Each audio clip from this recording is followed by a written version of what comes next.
Thank you everyone for coming today. I've been an instructor before and actually part-time right now. So I understand some of you are probably not here by choice. So again, thank you for being here and hopefully you'll get something out of it. Just first off, anyone teaching debate or have taught debate? Okay. And do any of you have experience debating before coming to Chungdahm? Okay, we just have a couple. Okay, just quick background with myself. I started Chungdahm several years ago at my branch. They needed a debate instructor. They said, hey, do you teach debate? Never taught debate before, and kind of originally, I enjoyed the class, and then I tried to, I guess, learn as much as I could. And then from the information that Chungdahm gave, and then when I sent my first group of students to a national debate tournament, they were a really good group of students, high-level masters. I thought they would do well. They got killed in the debate tournament. And then they came back and was saying, like, teacher, the judge is saying that, like, we're doing everything wrong. And you know, protecting myself as a teacher, and I was like, no, the judge is wrong, judge is wrong. I know what I'm talking about. But then from there, I kind of on my own started trying to figure out, okay, how can I help these students actually do well at these debate tournaments? The parents pay a lot of money to send them to these tournaments, and basically everything I'm teaching you is things that I've learned over time on my own. And the information that Chungdahm provides, it's this will probably be edited out, but not to bash the product or anything like that. It's just from, I guess, as a business standpoint, you know, debate is just a very small, minute number of students that actually take the course, so they're probably not going to put a lot of effort of making sure it's as good a product or curriculum as, you know, the main modules of like C1 and C2 and all that. So I recommend from this workshop, just from the information that Chungdahm provides in its current state, that you kind of pick and choose and deviate if you need to. Like at our branch, we probably use maybe 20% of the information that Chungdahm provides. And if we didn't have to this term, we probably wouldn't, just because it doesn't coincide with what's happening in the national realm of debate. I think just like if you understand IBT, it helps you with A2 and C1. If you understand debate, it'll definitely help you with C2, C1 high in regards to the critical learning exercises, and also I think will help you with the V1 projects. Okay, so we'll get started. Okay, so I'm not going to spend a lot of time, but just go over the overall format of the position of speaker. So obviously there's two teams, government, opposition. Each team is technically, there's 3 members. So one member of the team will speak twice. Either it's going to be the first or second speaker. Either is going to speak twice at the reply speaker. The times are going to be between 6 and 7 minutes for the first 3 speakers, and then 3 or 4 minutes for the last speaker. And I recognize some faces from the last workshop we ran a year ago. I'm sorry, this is almost the identical workshop that we ran, but hopefully get something out of it. Then in regards to the roles are very important, but I think from the handout I gave out, it's pretty self-explanatory in regards to what the roles are. As we go through this workshop, I'll go in more detail of what, in regards to each task of the role, what is expected. And then I'll cover the government whip and reply speaker, because usually most students have the biggest problem of covering those two. And throughout this workshop, if you have questions, please just ask. Okay. So, yeah, next slide. Okay, so in Asian parliamentary debate, there are primarily two types of motions. There is policy motions and value motions. So policy motions are basically a motion that requires a law to be enacted if the government wins. So as you see with these examples, ban homework, this house would break up monopoly. So if the government wins, there would have to be some sort of law to make sure that this motion is enacted. With value motions, it's basically what's better, A or B, A or B. Today, I'm going to focus mainly on policy motions because those are the easiest in regards to strategy and approach. And then at the very end, I'll just real quickly cover value motions. With your class, I highly recommend that you just start with policy motions. And once they have taken debate for a couple years, then, or not that long, maybe once they have policy motions down fairly well, then introduce them to value motions. The reason for this is that the setup and the case structure, it's more structured in a policy motion, and it allows the students, and you're probably going to hear me say this a lot, allows the students to engage in the debate. While the value motions, there's several different strategies to approach, and because of the strategies, the team has to adjust kind of on the fly on how they're going to, especially on the opposition, how they're going to approach so that there is that engagement that you don't, so you can avoid the linear debates where basically each side is just expressing an opinion and they're not actually debating. Okay, next slide. Okay, so with each debate, something that takes students a while to understand is that they're actually not debating the motion, they're debating on the issues. So they're not debating on the motions, that they're debating on the issues, and this especially helps them with competition debate where most of them will be impromptu debates. So even if they are not 100% knowledgeable about what the motion is about, if they focus on the issues, they could still have a solid debate. Okay, so what are issues? So issues are basically okay, so give an example. So let's say the motion is this house would ban homework. So each side, if they will have an opinion on, whether we should ban homework or not, and if you ask someone, they're going to either give you a yes or no answer, and you don't really know what they're going to say on the motion. An issue is something that people will, for the most part, agree on. Yes, I would want to do that. So an issue would be like here, improving education. So they might disagree with you about banning homework, but if you approach them and say, hey, I think we should improve education, most people would say yes. So in regards to that example, the focus on the debate is proving or disproving that the motion will either improve education or not improve education. Another example, improving balanced life. So you're focused on the values that people would usually have and improving those values through this motion. Starting off, you want the students to come up with broad issues. So for instance, education, and then as they are debating, kind of determining, okay, what about education are we going to improve? What aspects of education are we going to improve? What are the criteria of education that we're going to improve? The detail aspects, but starting off in a broad value. So usually when I start with a motion, this is the first thing that we talk about, is having the students come up with what the issues are. And then as the debate goes on, because a lot of times students completely deviate from what they're debating on, or start rebutting about things that are not important, to always bring them back. Okay, so what are we debating on again?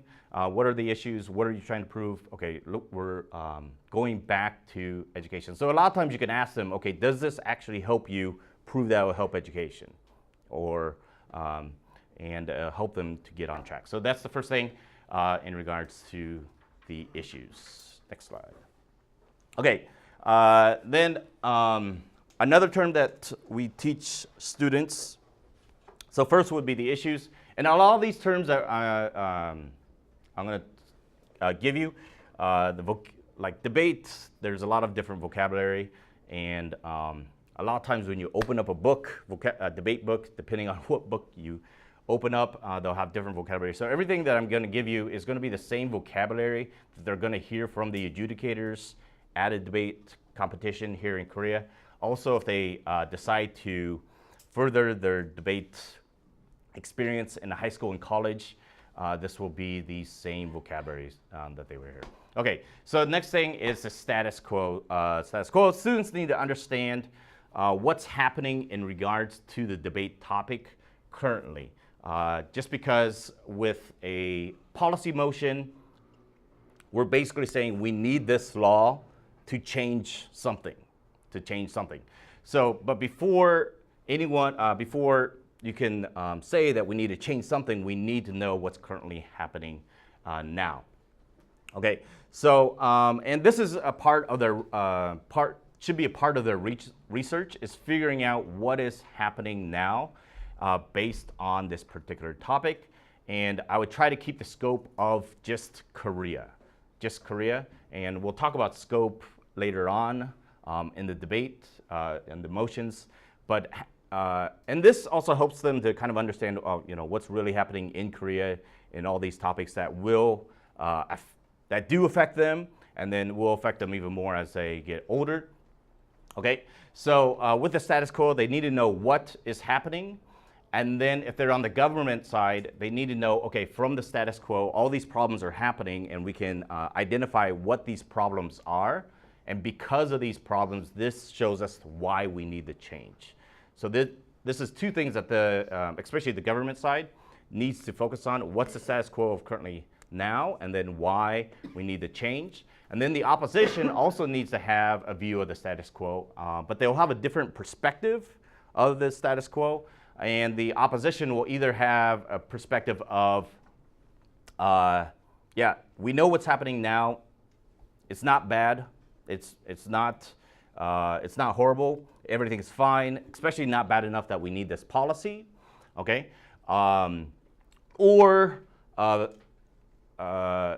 even more rare will be the perspective of, yes, the government is right. We do have these problems. And we do need a change, but not with a policy. So they need to first have that. So I'm kind of going through the steps that I'm going through with the students with the first two. First, we talk about the issues. Second, we talk about the status quo of what we know of what's happening now. From there, on the government side, we want to know, okay, from the different things that are happening now, what changes, where can we find the problems that show that we need this change for this policy? And kind of focused on them of showing them why we had this debate. And I think it also helps students get more interested in the debate motion, because a lot of times students look at this motion and they just why do I care? Why do I care about this? Why do I care about this? And when they kind of learn more about what's happening in Korea and how it affects them, a lot of them get more passionate about the motion. And then also for a new class of debate students, I would keep debate motions to where the scope is limited. Like, I wouldn't debate on global issues, United Nations, any of that, just because it just the information that the students will even be able to need to know to be able to debate on that. They're not going to be able to focus on the actual strategies and skills that they need to be working out. So usually I start off with new debate students on education, like homework, things like that, things that they're well aware of in Korea to start off, and hopefully they can work on the skills that way. Okay, so the government team needs to define the terms. Prime Minister needs to define the terms in the debate. And definitions are very important for the debate because it sets it up to make sure that there is an engagement and that both teams are on the same page of what we're actually debating on. So a lot of students kind of overlook this, but this is a very important part of the debate, and spend a whole argument on the policy, which is actually going to be the definition, here. Okay, so things to avoid would be these 4 things, and I'll just kind of go over these real quick. Messy and incomplete, just not defining the terms needed for the debate. So even this House would ban homework.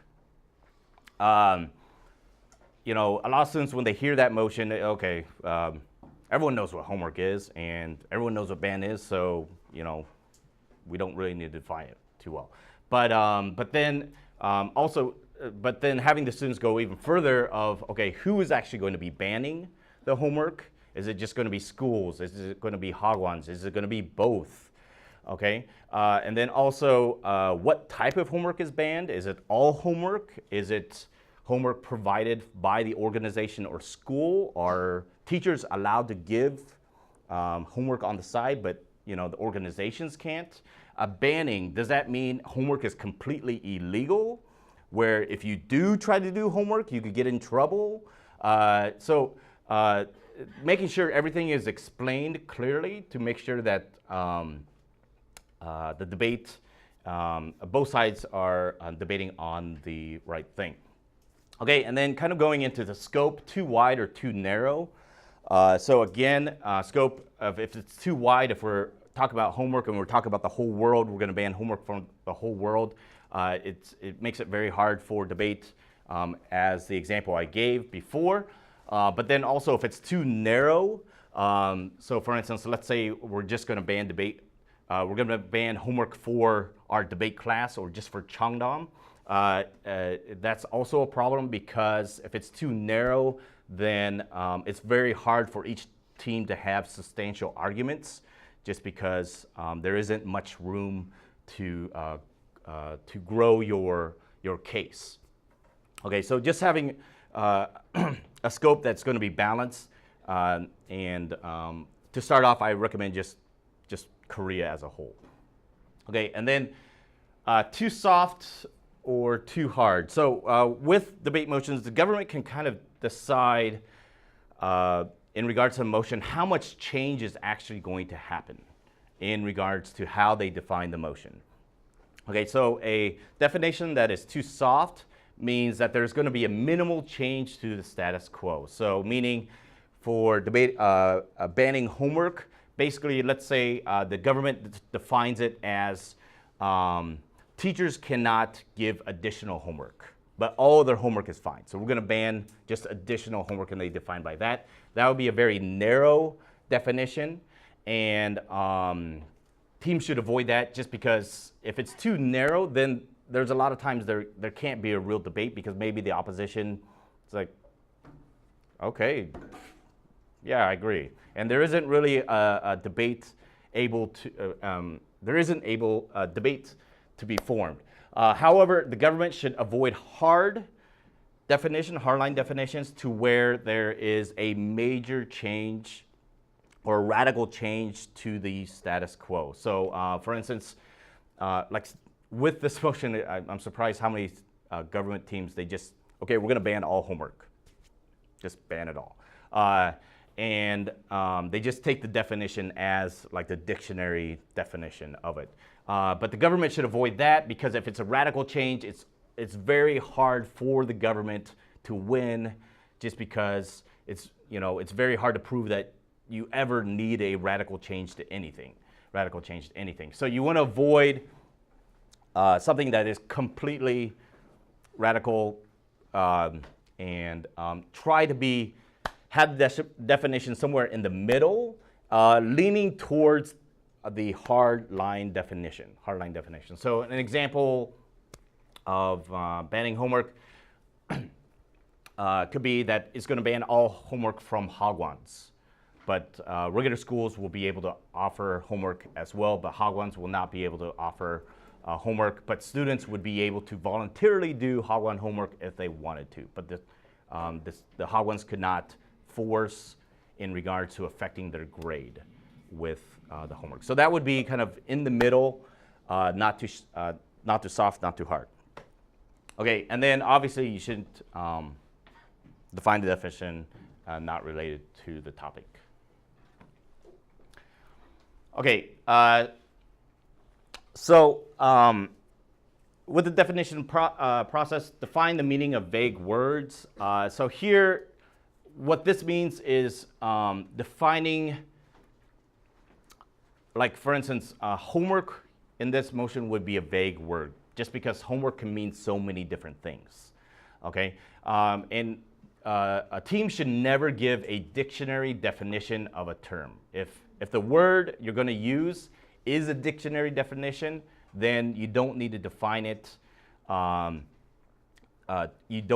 never give a dictionary definition, but you define terms in the way that you see what that word, or what you interpret what that word means. So for instance, ban, we would need to define, because we need to define who's going to ban it, what's a ban, and then homework would need to be defined as well, but not an actual dictionary definition. So that when I mean vague words, I'm not meaning words that students don't understand because they don't understand the vocabulary, but defining words that where people could have different interpretations of what that word might mean.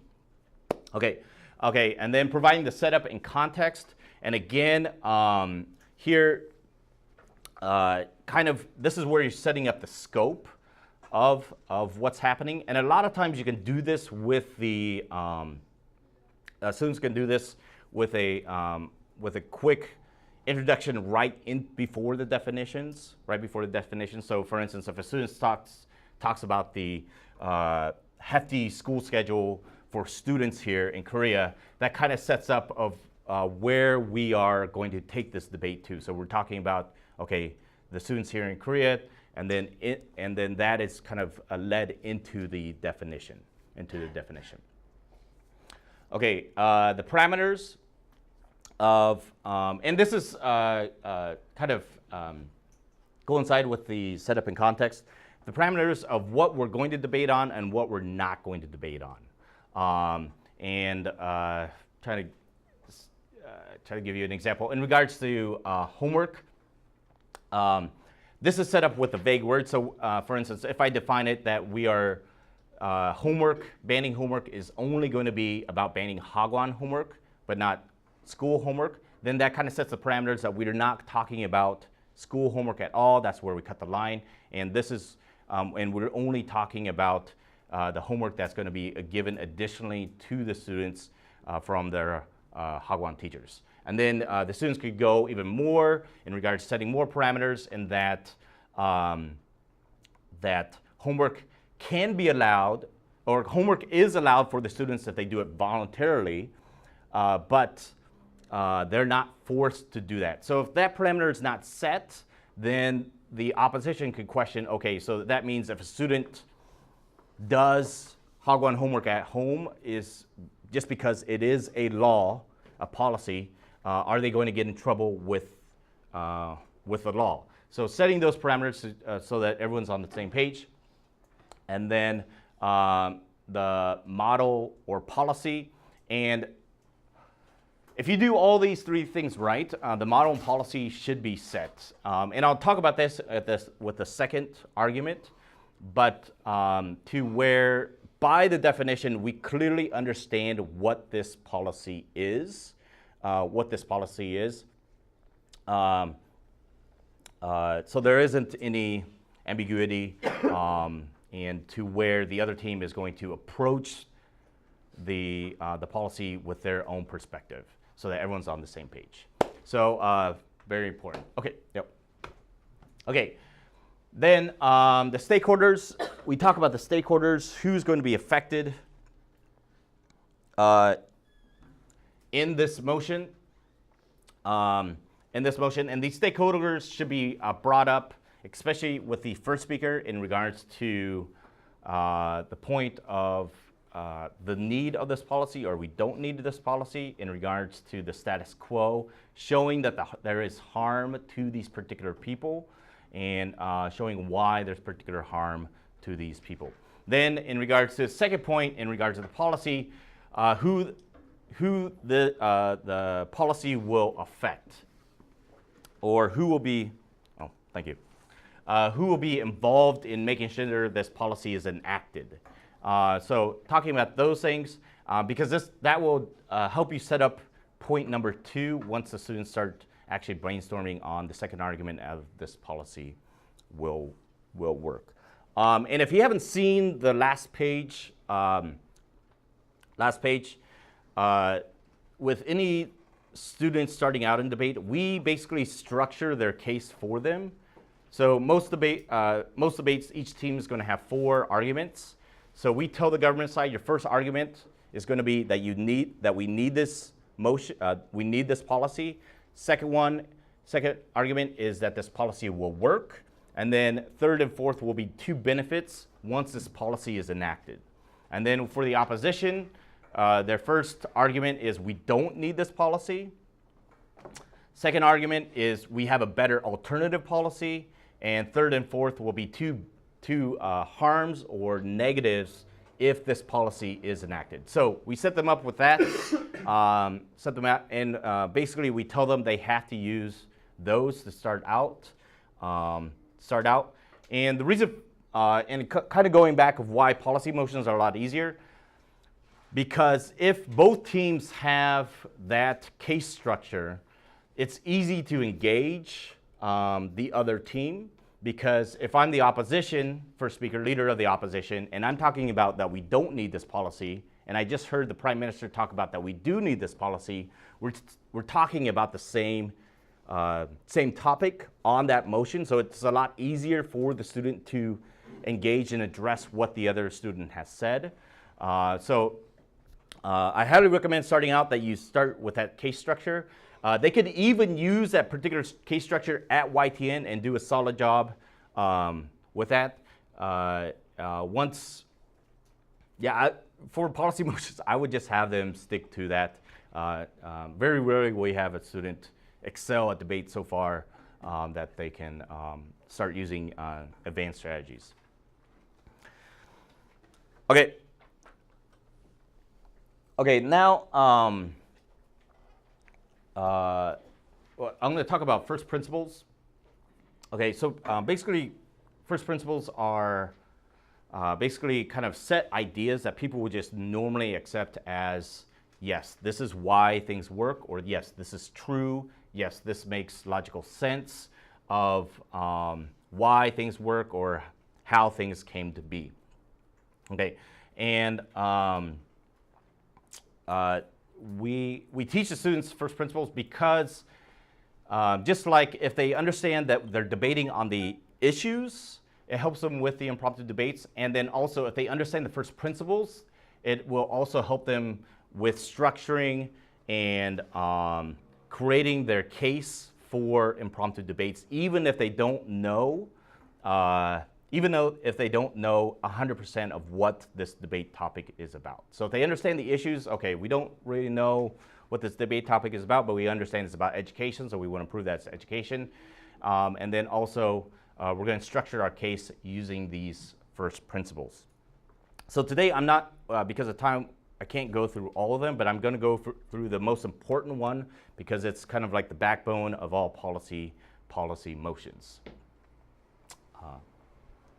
Okay, and these are different first principles that we cover. Well, we try to cover. Usually, the most important is the role of the government. So we will literally spend a term going over this first principle week over week over week. Maybe adding a second first principle, but going over this so it's ingrained in the students that they first understand it, know what it is, understand it, and then are able to use it in their actual debate. But these are different first principles that we try to cover. Okay, so the first principle, role of government, this is very important for policy motions because just the whole structure of a policy motion basically two sides are basically saying, should we have this new law? Should we have this new law? And unless they don't understand how government plays a part of creating new laws, the government is not going to be able to prove that we need this law. Because like with the current debate, homework that Chungdahm provides, they basically gives a pro and con list. If you just give a bunch of pros about a policy, that doesn't prove that we need this policy. Just because a policy sounds beneficial doesn't mean that we even need it at all. And just because someone gives a bunch of cons of why this policy is bad doesn't prove that we don't need this policy.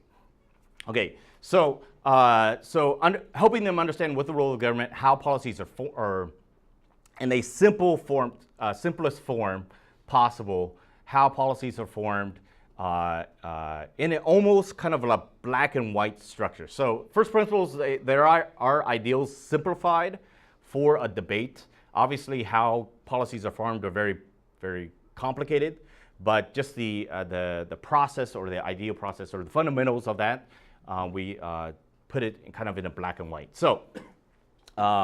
So we divide the government into two groups: a big government and a small government. So the big government is basically that the government knows best. People are for the most part irrational, and because we, the government, care about the people and want the best for the people, we are going to provide a law that takes away a part of takes a little bit of their rights away with this law to protect other rights that they have.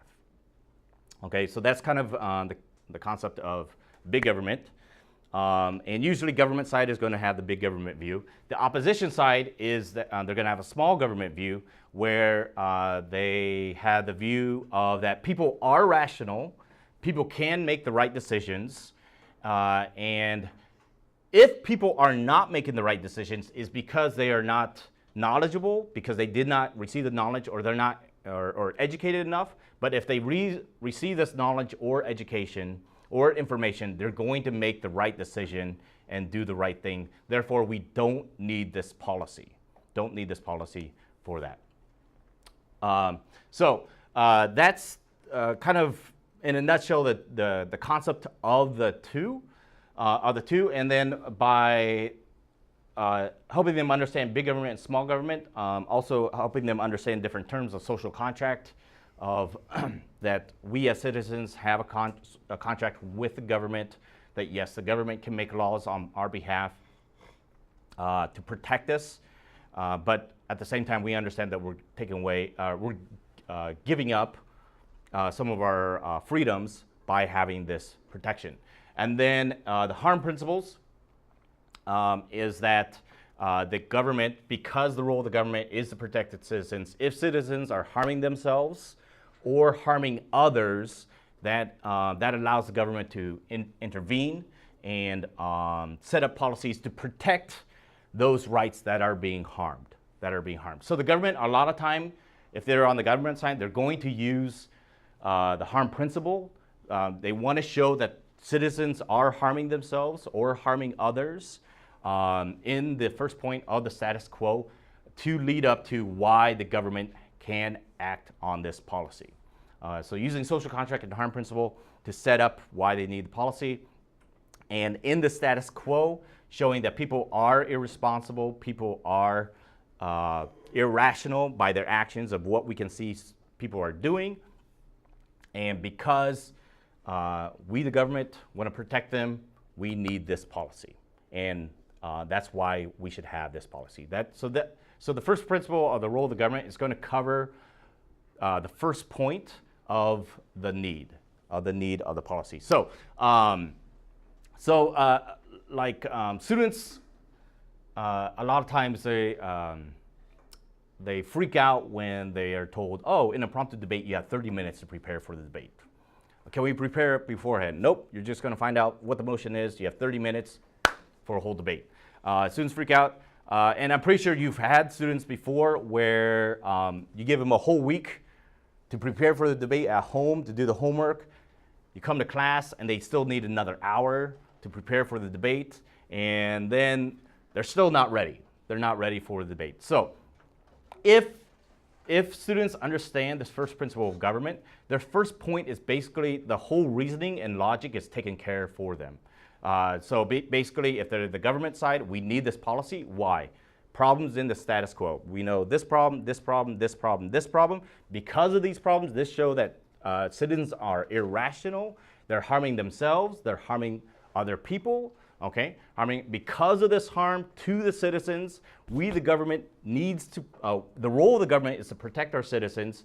So therefore, to protect our citizens so they're not harming themselves, we need this policy. And that basically is their first point. And there's first point. And then the same thing with the opposition side. Either they're showing that there is no problems, or if there's problems, then they're going to show problems in the system in regards to lack of information or lack of knowledge. And then also showing that people are rational. And because people are rational, people can't, and we see this in the status quo, that people are rational and will make the right decision. We don't need a policy, for the best for our citizens. So I highly recommend that you teach them this first principle of the government.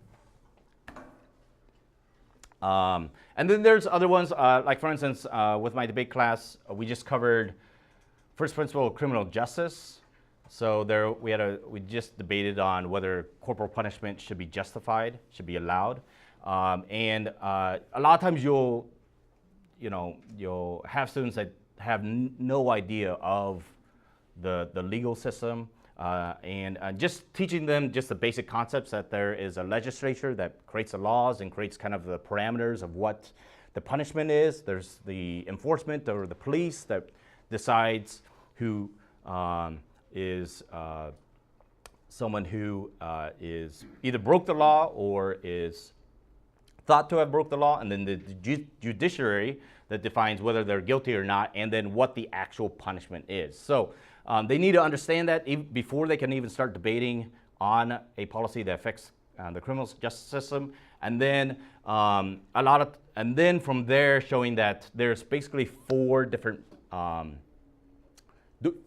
outcomes or four different purposes of the criminal justice system, of either punishment, retribution, deterrence, protection of society, and rehabilitation. So if they're the government side that's wanting this new harsher punishment, they're going to focus on the punishment and retribution aspect, and then also show that, yes, with the punishment and retribution, it's going to cause deterrence, because criminals are going to see this as new punishment, deterrence, and it's going to protect the people, because now there's less, we are going to show that there's less people that are going to do the crime, and then with this harsher punishment, they're completely separated from the people, so our citizens are protected. And then the opposition side is going to focus on the rehabilitation, that these criminals, they probably didn't have the wonderful upbringing that we students have, and they didn't have the proper education and care. Therefore, yes, they are still rational, but they were led in the wrong direction, and they are rational, so we should focus on rehabilitation. And with rehabilitation, yes, it's going to protect society, because they're going to be able to avoid going out back into the criminal world once they're released. And with this rehabilitation process, it will help with the deterrence of crime. And so if they understand that, that gives them a complete focal point of what they should be approaching for that particular motion. So I highly recommend learning just a few of the first principles, and helping the students understand it, but most importantly, especially for policy, would be the first principle of government, because they're going to use it every single debate where it's a policy motion. Next, arguments. So we break up arguments with a 3-point set up with arguments. And again, they'll see, especially with debate books, if you open different debate books, there's different terminology. Even in Chungdahm books, there's different, in our Chungdahm curriculum, there's different terminology of what all these mean. But we just stick with ARE just because they're going to, again, see this in high school. They'll see this in college, in their Korean colleges. They'll see this at debate, in their Chungdahm debate,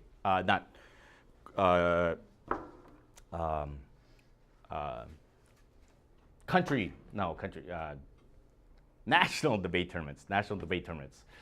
Okay, so the assertion is basically an idea of what they want to prove. Okay, it's never a fact. Okay, so for instance, for the assertion for the government side, the first assertion is we need this policy. The second one is that this policy will work. And then third one is it'll benefit the economy, and fourth one, it'll benefit education. So some sort of an idea, the assertion. Then the reasoning why this assertion is true, and this is probably the hardest for the students, this is the most important part of the argument, is the reasoning of why the assertion is true. So the reasoning would be, why do we need this policy? For homework, maybe a reasoning will be the status quo is affecting students' health. And then the evidence will be basically facts and examples or case studies that prove your reasoning correct. Now, a lot of times when students start researching for their debate, they will just copy and paste a bunch of statistics, facts and figures. They'll bring it into class. They'll have a bunch of evidence. But the problem is they have no idea how to use this evidence, how this evidence will even apply to this debate, where they're going to use it. So for homework, we have the students focus on the reasoning. And we tell the students that you should not do the bulk of your research unless you know the assertion and reasoning, and then from there you know, okay, this is the information I need to find for the evidence. If they don't know about the topic, I tell them go to Wikipedia, learn about topic knowledge, understand it, and then from there come up with the assertion and reasoning. And then once you have that, then come up with the evidence. And of the three parts, the evidence, and this is what students focus on, is the least important part of the argument. So like in an actual debate, you never talk about the evidence. You never rebut the evidence. You never address the evidence unless the evidence is completely false and you know it 100%. Like if we talk about smoking and someone comes up and says, research show that smoking is, will give you 20 years more life, that's when you would address it. But other than that, if you're the opposing team, you never address the evidence because you want to address the assertion and reasoning. And that's a huge problem that students have. They'll just focus on the evidence. Like students will have a habit of like POIs. Where did you get that evidence from? That should never happen in a debate. The students should not be focused on the evidence because in a debate, we always assume the evidence is true. We don't care where it came from, what the source is, who said it, any of that. We just have it there to prove that our reasoning is true because the reasoning part is the most important. Because we're rebutting, we're not refuting. So rebutting is providing a different perspective of why the reasoning is wrong. Refuting is basically saying something is wrong because the evidence is wrong. So in a debate, you're not focused on the evidence. Okay, so this is an example of assertion, reasoning, and evidence of why we need this policy. For homework, So irrational, the evidence is basically the load of homework that is given to the students. And then the next. Okay, so for one assertion or for one argument, students should have multiple reasonings of why the assertion is true. So this is kind of like the structure of their argument and the structure of how they should outline their argument, and multiple reasonings. The reason for this is, if we think about this, we first have our assertion, then the reasoning proves why this assertion is true. Okay? So if I only have one reasoning in my argument and the team comes up and rebuts and does a complete job, solid rebuttal of my reasoning of why my reasoning is not true, that basically nullifies my assertion. However, if I have three or multiple reasonings, even if they rebut the first and two reasoning and they cannot prove my third reasoning is true, that still proves that my assertion is true. So you want to have, the team should have multiple reasonings for their argument to prove why the assertion is true. So for each argument, so each of the four arguments, there should be one assertion, multiple reasonings, and evidence for each one. Okay. Okay, and I already covered this. You should never rebut the evidence. You should always focus on the reasoning. And if it's very hard to rebut the assertion directly, but if it's a really bad assertion, you can address it. But usually I have the students focus on the reasonings. So they should rebut on the reasonings. And then with rebuttals, one thing that I work hard with my students, I have very nice students, and because they're nice, they always just use neutral language when they're speaking. So helping the students to use language that is more negative towards the opposing team. I tell them it's not personal, it's not any of that, but to use language that's going to show a more negative aspect so that the rebuttal comes off much stronger than if they just use neutral language. So, for instance, with a team contradicting each other, an example rebuttal from a student would be, well, the Prime Minister said this, and the Deputy Prime Minister said this, and they disagreed. However, I tell the students that they should be a lot more negative. The Deputy Prime Minister just said this, and the Prime Minister just 5 minutes ago said something completely contradictory. Well, first of all, do they listen to each other? Secondly, are they on the same page? And third, how can we trust, if they're government and opposition, that for this particular policy, when they themselves are not on the same page, how can we trust them with this particular policy? And I want to ask them, do they know what they're talking about? So you could come up with almost any type of evidence to prove your reasoning. So it's no point arguing about the evidence. So if I have evidence that health care costs rose, and the opposition argued that the health care costs decreased, then we're just arguing about, okay, two statistical figures. Like maybe your statistical figure came from some organization that hates government health care, and I came So I tell them not to get strung on that because, and then even in life, when they're talking to other people, like when people give them facts and figures, you're not really debating the facts and figures. You're kind of arguing about the reasoning of why they believe that, or how they use that facts and figures to come up with their particular idea of, or belief, or what they believe in.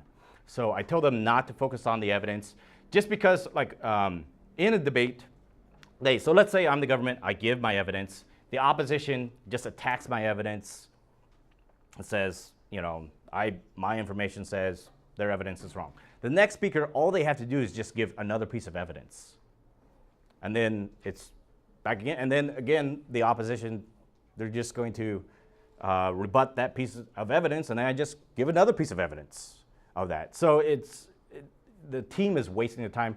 And if a good team recognizes that the opposing team is just attacking the evidence, they'll just give a bunch of evidence, so they'll distract the other team of that. And then if like someone states something that is completely false, it's just common knowledge, everyone knows that it's wrong, again, it's not I wouldn't have the student take the time to do a full rebuttal. I'm just basically state what they said, everyone knows that's false, you know, and then just call them out on it, and then just move on with that. So yeah, and it's a hard habit for students because they want to pick up on, you know, oh, he said 37%. No, my figure says 24%. They're wrong. You want to avoid a debate on that because you're just debating on facts and figures, which is not an actual debate. Okay, so this is the outline for the quote, and I recommend that you help students go through the 4 steps of this rebuttal. And these two are the most important, stating why it's wrong, because this is where the reasoning is coming in. The reasoning are coming in. The alternate perspective of the reasoning, or different reasoning, and then the conclusion should remind everyone that we are talking what the motion is. So, like for instance, with my example rebuttal about the healthcare costs. The healthcare costs I gave, yes, healthcare costs is rising. However, this isn't why we need this policy, because the healthcare cost is rising because of the demographics of Korea, where we have an more elderly population than ever before, and it's continuing to rise. That's using the health costs.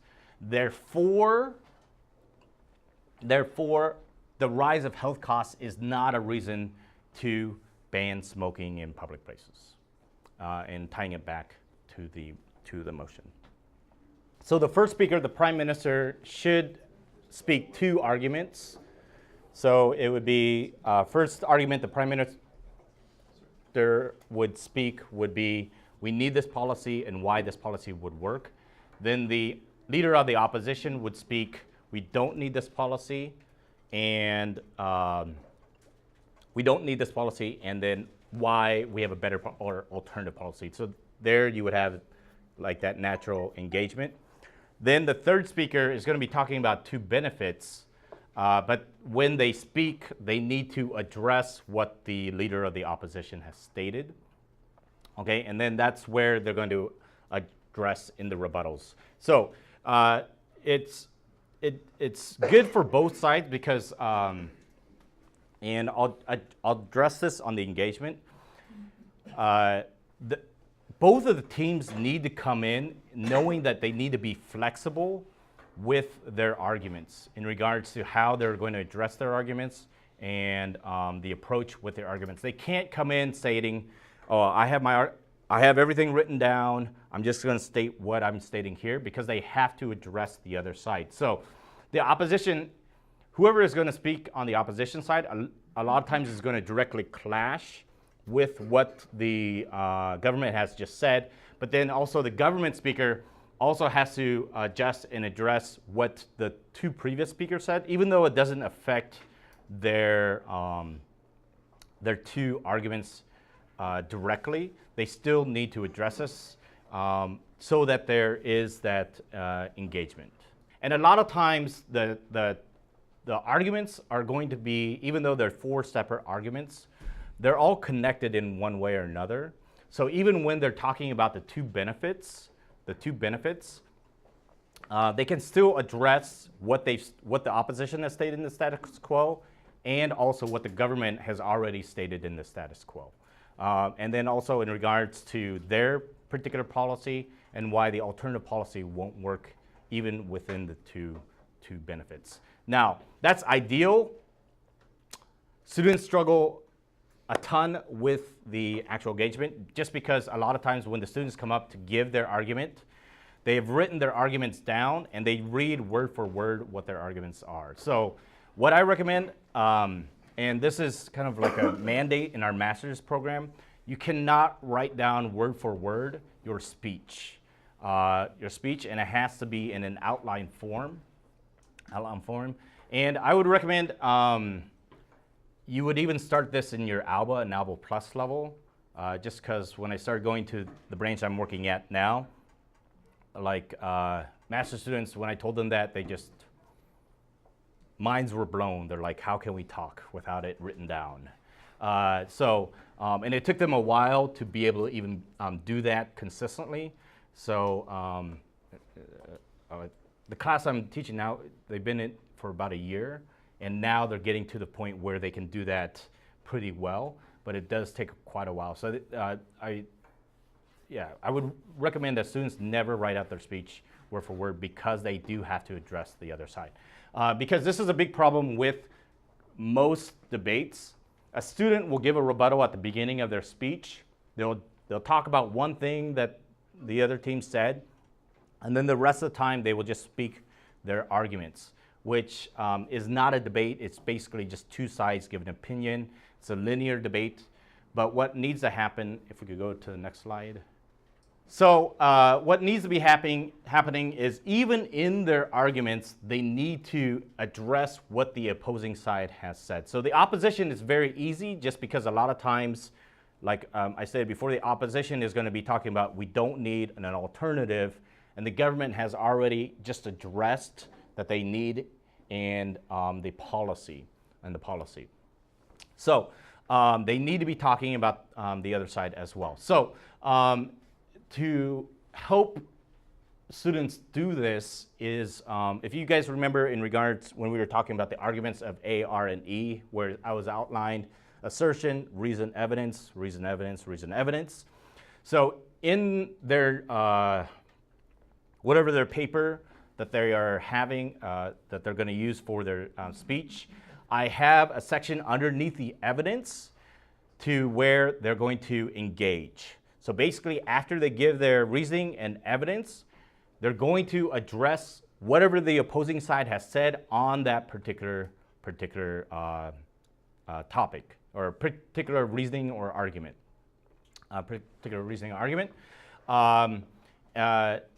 Before they go into their second reasoning. So for most of their reasonings, they should be addressing what the other team has said before they go into the next one. So then also teams or speakers need to determine what am I going to rebut and what am I going to address in my actual arguments, because and this is a good problem. Like with my class now, problem is that students, before a 7-minute speech was like horrific for them, but now it's getting to the point they can't finish everything in the 7 minutes. So that's a good problem. That's a good problem to have because they're spending too much time on the rebuttal, because someone will come up there and they'll give 5 different reasonings for one particular assertion, and they're trying to, the opposing side is trying to address each of those reasonings, and a lot of times they were failing because they were doing it all in the rebuttal.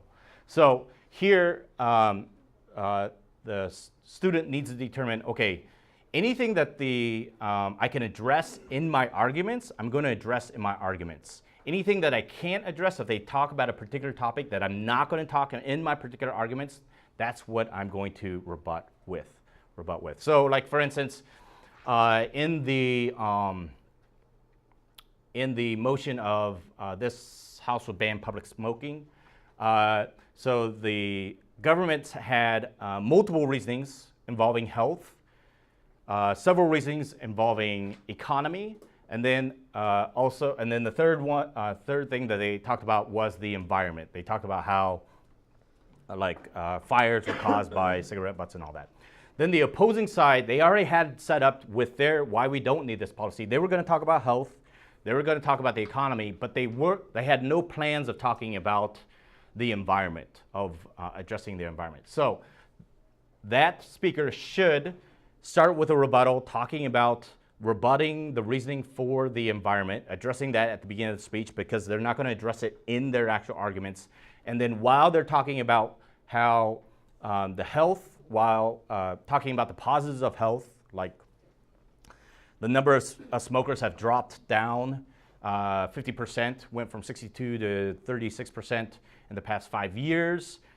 And then address the government has stated that there's a health epidemic in Korea in regard to smoking. Obviously, that's not true. You can see that even though they stated that there's a high population of the male smokers, we have shown you it's dropped 30% in the 5 years. Obviously, the status quo is working in providing for better health. Then they go into the second reasoning in regards to the economy, and then after they give the reason and evidence, engage in what the opposing side has said on that particular topic. That way, the rebuttals are covered, engagement is covered, and they've also given their argument. And their arguments are more impactful. The reasoning is more impactful when you can show that their reasoning is stronger than the reasoning that the other side has just given.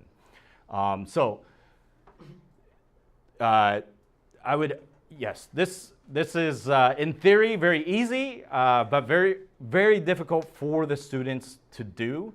So different things that to start out is after each speaker, I would have the opposing sides tell me, okay, what were all the reasonings that you have to address, and have them list all the reasonings for me so that they know what they need to rebut and what they need to cover. And then helping them with what to say in regards to the engagement process with that. So, and probably the number one feedback that they will get at a debate tournament is the lack of engagement. That you did not, while you were giving your arguments, you did not address what the opposing side have said. You didn't address all these things that they have. They're going to hear that. That's usually the number one feedback for them. And it takes a long time to help them do this. So very important for the debate. All right, we'll go to, okay, so I've talked about this, but this is a setup of what I recommend that you start out with the policy motions. And I believe I gave Celine like the homework thing that we have our students do each week in preparation for the debate, and it outlines this for them. So they just basically fill out all the information for each point in this particular fashion. And then in regards to the alternative policies, again, this is where the opposition needs to be flexible. So I recommend that the government has more than one alternative policy set up and ready to use, because the best alternative policy is when you can address all the problems that the government has stated. So for instance, if they talk about we have a problem with health, economy, and the environment, if you have an alternative policy that addresses, hey, we know this alternative policy is going to address the health issues, is going to address the economic issues that the government has stated, and without creating a law and letting the people be rational and let the people do what we know they can do in regards to the right decision. So having an alternative policy. And then also, if the opposition's, with the opposition, they can either state, no, there is no problem, or yes, there is a problem. We agree with the government that there is a problem, but it's not as bad as what the government is stating.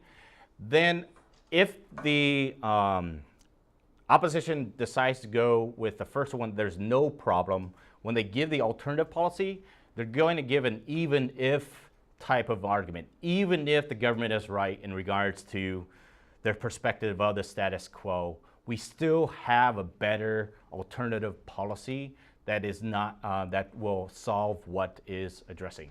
And then the alternative policy for the government is going to be, because the opposition, going back to the first rule of government, the opposition is on the viewpoint that people are rational, they'll make the right decision with the right information or education. The opposition's alternative policy will be education focused or information focused. So getting the information out, so letting citizens, if it's smoking, help citizens more of being aware of, the health issues of secondary smoke, or helping citizens, if they are smokers, helping them with programs to quit, or providing more PSAs or information with that. So alternative policy will be focused on more on the education side, just because the opposition is going to have a small government view. Okay, and we already covered this. So, but I do want to cover the third speaker and the fourth speaker real quick.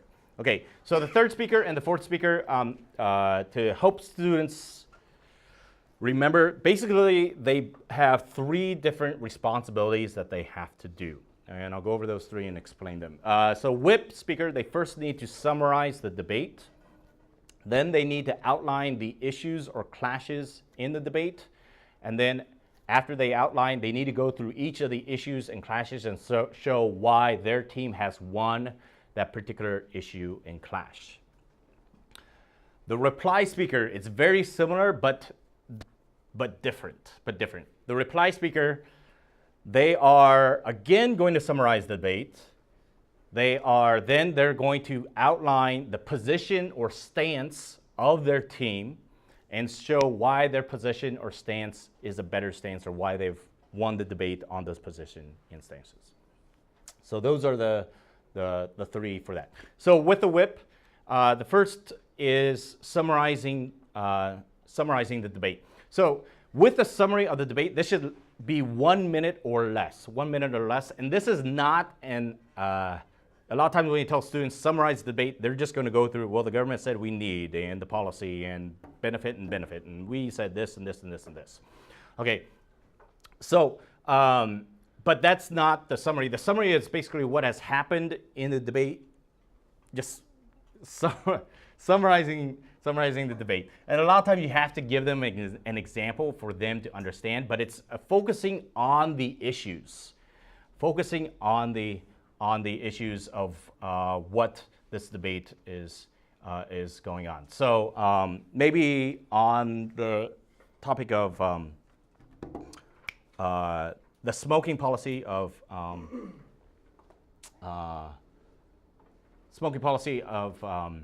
banning smoking in all public places. So maybe an example would be, okay, so in this debate, we at the government have shown you that there is a crisis currently in the status quo in regards to people hurting other people with secondary smoke. We have shown that to you. We have shown that to you, and we have a policy that will decrease this harm to our citizens. Now, the opposition are blind to this because they come up here and basically say that there is not a problem, when we have clearly showed you that there is a problem, and their alternative policy is not going to solve anything that has happened today.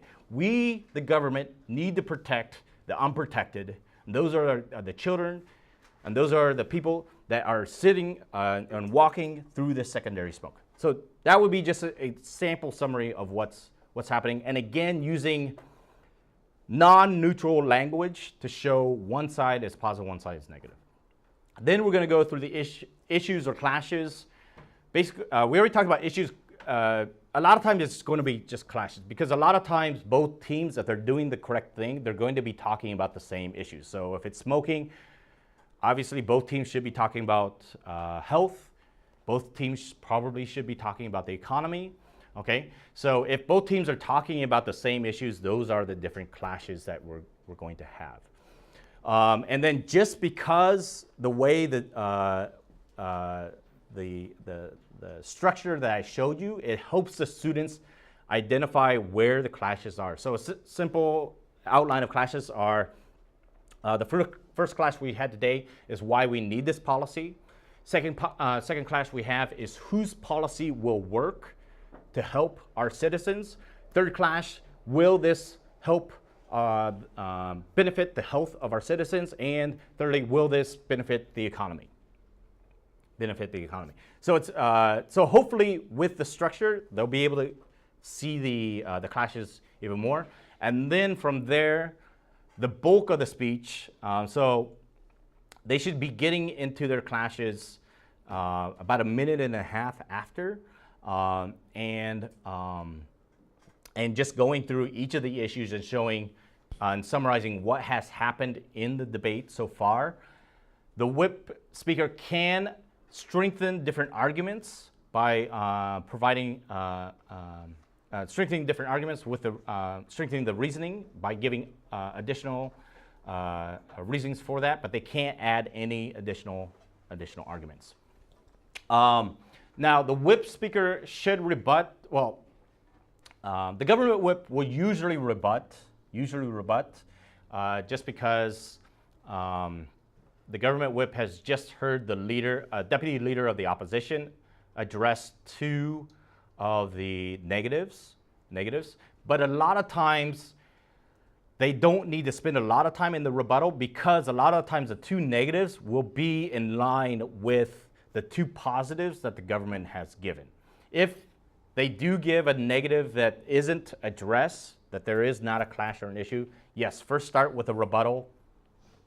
Then everything else should be addressed in the different issues. So kind of knowing what to address, because then again, while they're going through the issues, they're going to be engaging the other team, and a lot of times they can engage just the previous speaker from going through the issues. And then the opposition whip, a lot of times they're not going to need to rebut because a lot of times the opposition whip is going to have similar clashes, and they can address whatever the government whip has just stated while they're going through each of their issues.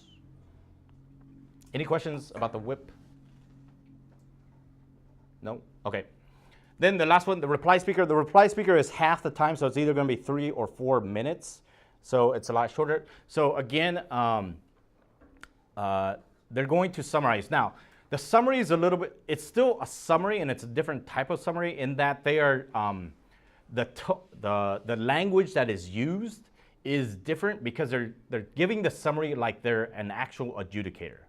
And because they're an adjudicator, they're going to also talk in the past tense, like what has happened today. It's going to be all in past tense and going to be addressing the summary like if they were going to just if they were judging it and they had to say who won and why, and do it in less than a minute. Okay, and then from there, they're going to outline the position and stance. And again, this comes to the first principles in regards to the position and stance. So, in examples of position and stance would be in regards to policy.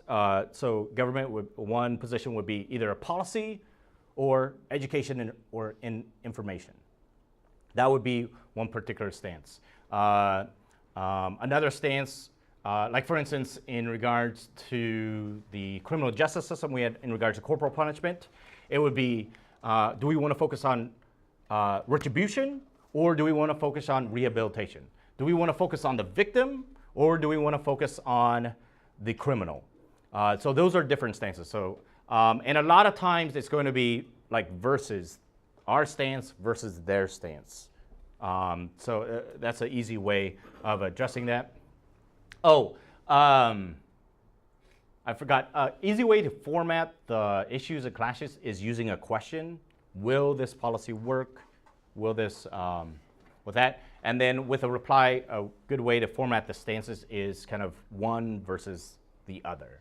Okay, and again, if they understand the first principles, it helps them understand the stance of what they're really addressing, really addressing for that.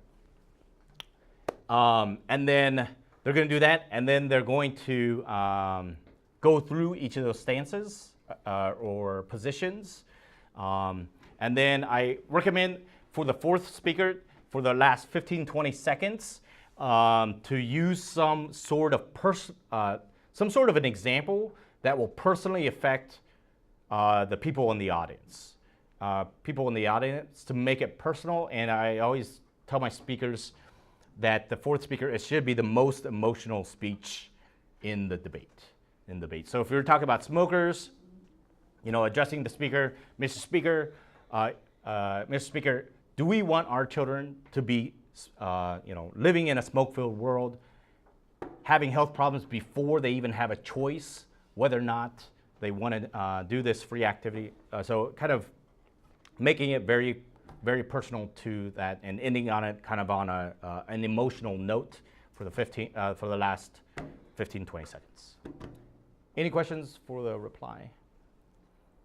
And the best way I've seen them understanding the whip and the reply is showing them examples or giving them examples. So there's a lot of examples on YouTube also, or just you personally giving examples. Okay, so that's policy. Now I'm just real quickly going to cover value motions. Okay, so value motions, as again I said, it will be which is better, the pen or the sword, or school uniforms does more harm than good, things like that. So it's basically evaluating what's better, A or B. Okay, so here they want, I have the students address and figure out what are the particular values that are attached to this motion, things that are important to individuals that are affected by this. So they make a list of those particular values, okay? And then we talk about scope. So we first start with a very small scope, how it affects them, their family, their community, their country, and then their world. And then from their list, figure out which of the values have a bigger impact globally, and then use those different values of why, and each of the arguments are going to be four different values of why A is better than B. Now, as you can see, it makes it very difficult for students to engage, just because sometimes you're hoping that both teams come up with similar values, okay, but just because in regards to topic knowledge or also even cultural background, the values that they come up with, sometimes they even shock me. I'm like, is that an important value? And they're like, yeah, that's important to me. And then I'm like, I don't understand that. Okay, so it makes it very difficult for the engagement process when two teams are not talking about the same values, but they still need to do that. And there you're going to use compare and contrast. So for instance, okay,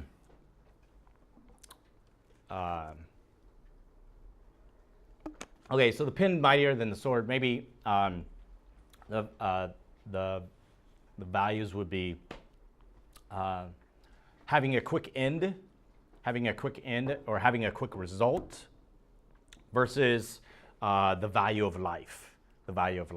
And here, they need to engage each other. And so if I'm saying having a quick result is more important than the current value of life, because by having this quick result now will save more lives in the future and future generations, and we will not be in this turmoil or this problem or this situation. So that's how they engage. But a lot of times students are going to, it's a lot of times with value motions you have to handhold, because they're not going to come up with that, because they're just going to think, oh, the value of life. Well, obviously, people's lives are more important than getting something done quickly. My life is more important than finishing this. But then having them see, okay, yes, value of life is important, but we're going to address that the value of life is important because we're going to help more lives in the future by having a quick result by using the sword. So now, even in debate tournaments, usually if it's a 2-day debate like YTN, most of the motions in day 1 will be policy, and then day 2 it will be mostly value. Because if you're good enough to get into day 2, then you're good enough to be able to debate these value motions. Like for instance, in my class, we haven't even touched value motions because we're just focusing on making sure that they understand the policy. But once they become good enough, using the value motions, and then other first principles are also being used for the value motions for that. But the same in regards to having an argument of assertion, reason, and evidence, having the students engage with their arguments is still applied for the value motions. Any questions? And a lot of times on the Chungdahm curriculum, if I see a value motion, I'll change it to a policy motion, just so that, or just change it completely. Because if they don't understand how to do a policy motions, they're just going to, because the policy motion, the structure helps them to engage, helps them with that. And if they can't do that in a policy motion, there's no way they're going to be able to do that in a value motion when the structure can be completely different enough. Any questions about value motions? No? Okay, so go over this. So impromptu debates, actually when I first started sending students to the national tournaments, they're mainly prepared debates, and I'm glad that the National Debating Committee changed it to impromptu, just because back then it was basically how good you could speak, and 2, how good your debate coach was, because the debate coach basically wrote out their speeches for the most part.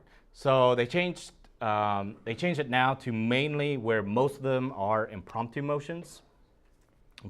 So what happens with the impromptu motion? Both teams will be, they'll randomly choose first who's government and opposition. This is usually just set ahead of time. Then they will get 3 different motions, and they have to choose between the 3 different motions. Usually the motions are set up, 1 is leaning towards the government, 1 is leaning towards the opposition, and 1 is neutral. They have to number them 1, 2, and 3. Basically, the 3rd motion for each team is automatically cut out. So for instance, if, let's say the 2nd motion, the government said, we're gonna cross that out, and the 3rd motion, the opposition says, I'm gonna cross that out, they're gonna debate the 1st motion. This is gonna be confusing, I could tell. Okay, then if, let's say both of the teams choose the 3rd motion to cross out, but they flip 1st and 2nd, there's a coin flip to figure out which one they're going to do. So that's choosing the motion. You could go into different strategies, like if it's a good team, and sometimes they'll see a motion where there's 3 different topics, and they just feel like one topic no student would ever want to debate, and there's always a risk in this, but they're going to guess the other team is going to choose that as 3rd.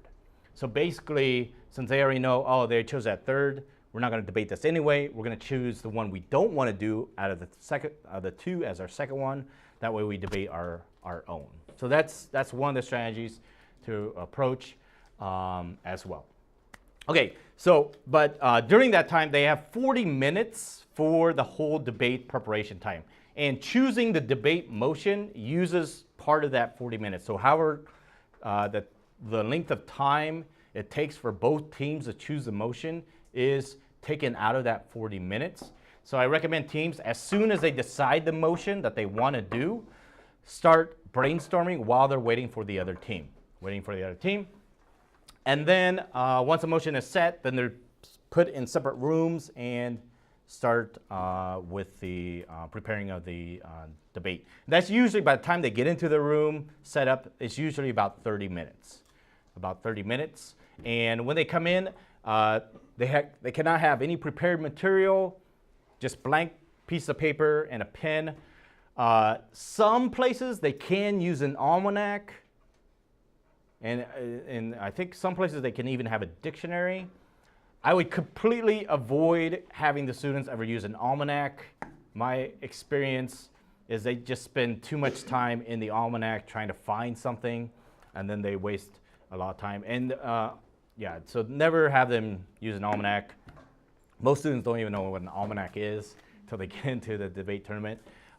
So that's what usually happens in the debate motion. So helping them prepare for this first, helping them prepare in these 30 minutes. So basically this is what I tell the students to do, and it takes a long time for them to be able to actually do it. So there's one person assigned the leader of the team, and the leader is going to go through each of the questions. So first question is, what's the issue? What are the issues? And everyone brainstorms quickly, what are the issues? Second, what is the status quo? And having perspectives of both sides, even if they're the government, they still want to have an understanding of the status quo of what's happening for the both second side.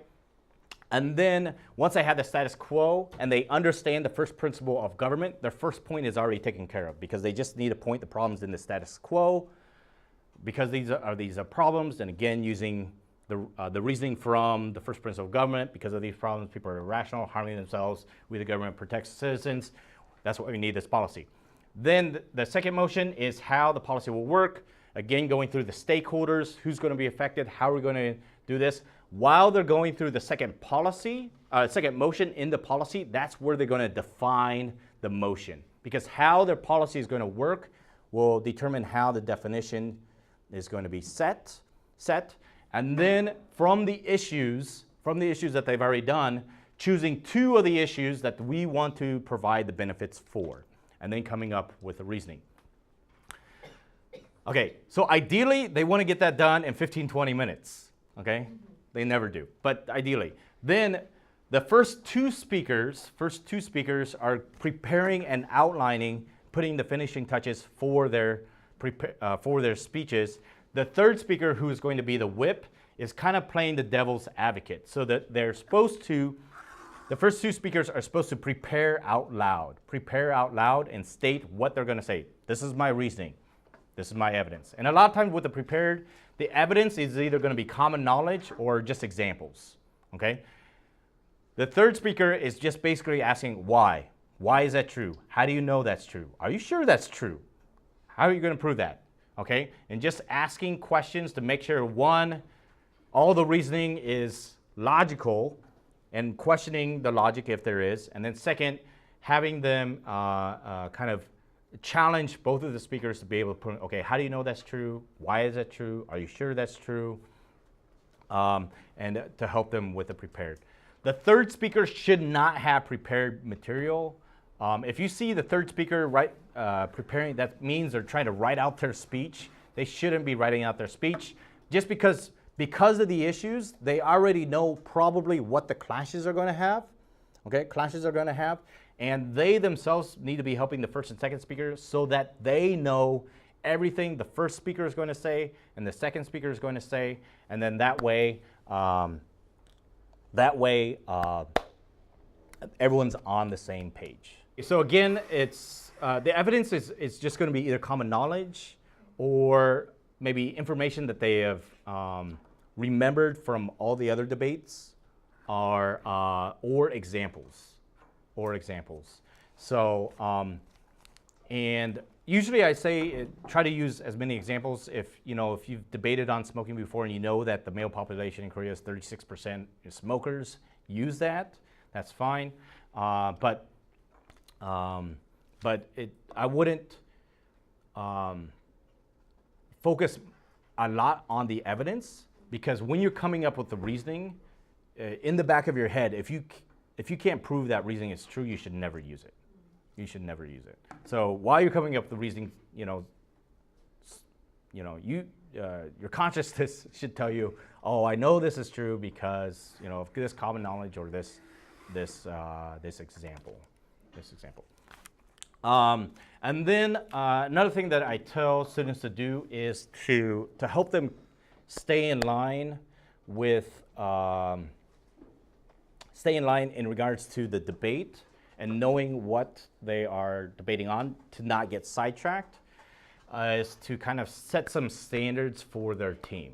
So like for instance, at the government side, they set the standard that people are irrational. People are harming each other.